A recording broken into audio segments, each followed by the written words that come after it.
Ito po, gagawa ako ng dinengdeng. Ayan. Magdidinengdeng tayo, guys. Ito yung bagoong. Ayan. Yung luya.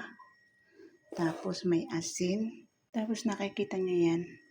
Sibuyas at saka bawang. Masarap po yan. Lagyan natin ng ito.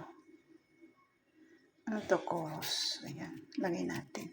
Tapos ilagay natin yung talong. Ayan.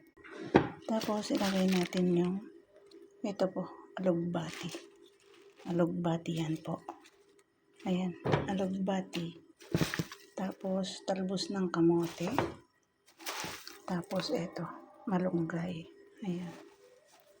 Ayan po, guys. Halo-halo na. Kasi ano to dingding. Ito na po, guys. Ito na po siya. Ayan. Ayan siya. Diba? Ang sarap ng dinengdeng.